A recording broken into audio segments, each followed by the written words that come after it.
Hi, Juliet, and no doubt whoever else is listening, because there's no doubt these videos are going to go viral pretty soon once somebody finds them. And we're talking about the story of me and your not seeing you, and your mother, and the events of very recently. The hate-filled email she sent me, and the sort of a few calm emails, the last one about you sprained your ankle in December.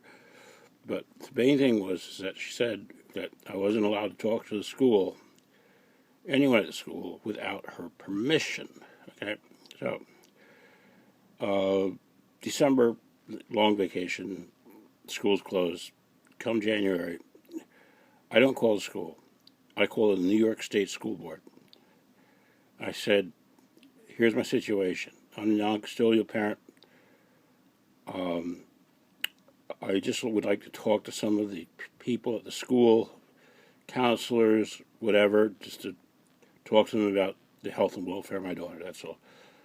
Do you have a statewide rule, public school rule, public high school rule, that says the non-custodial parent has to have permission from custodial parent to talk to somebody at the school? And they flat out said no. They go, if that high school has a rule, it's their rule and their rule only. And unless there's something in your divorce papers that says so. And of course, I know there's nothing in the divorce papers that says so. So they had me call. See, I worked in private school. I was a teacher for 22 years, but I worked in a private school, so I don't know about the hierarchy of. But they clued me in, And the person they sent me to was the person who was the head of the Dobbs Ferry District School Board. And this woman listened to my entire story, and she, it's hard, my opinion only, but I think she kind of felt, for my situation, and she said, no, there's no rule at Dobbs Ferry High School at all concerning that, unless there's something specific in your divorce papers that says that.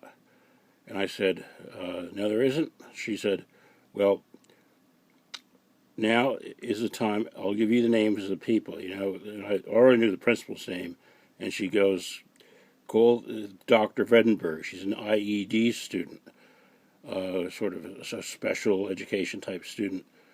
And so I wrote them both. It was Dr. Vredenberg that wrote me back, and she said, okay, send me all your divorce stuff, And so I sent her everything,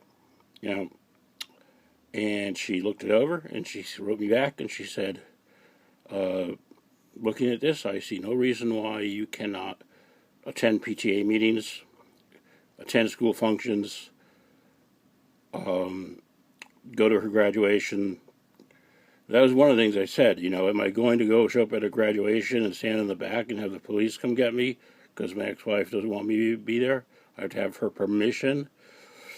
And they said, no, that's ridiculous, And she wrote me back and she said, and I have that paper in my pocket at all times. And I went to a PTA meeting. Your mother wasn't there, but they talked about introducing meditation in the gym class, and I had just read a book on meditation, and I stood up, so I made myself known to the people there, and I talked to the gym teacher. I can't remember her name. She was very nice. And then just recently, I went to the candlelight vigil after the school shootings in Florida. I had been in communication by email with Amy Duver, who's in charge of all the special events, and I met her at the candlelight, and I told her that one of my friend's wives was shot at Sandy Hook shooting.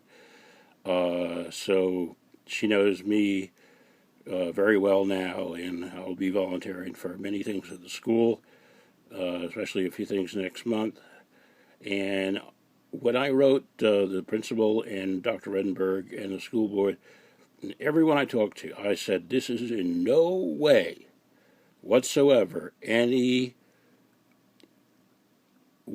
my intention is not to try, I'm not trying to use any of this to try and see my daughter, or to try to make any decisions about her education. I understand that that is up to my ex-wife, and as far as seeing my daughter is concerned, I'm not trying to use this as a roundabout way of trying to see her. I just want to show that basically my ex-wife is a liar, and I'm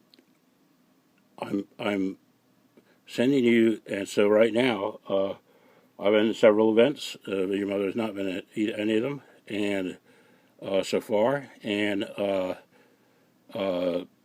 you will have to wait for me to read you the next and final email she sent me, because the next email is so, how shall I say, doesn't put your mother in a good light. Okay? Let's put it at that. All right? Love you, babe. Bye.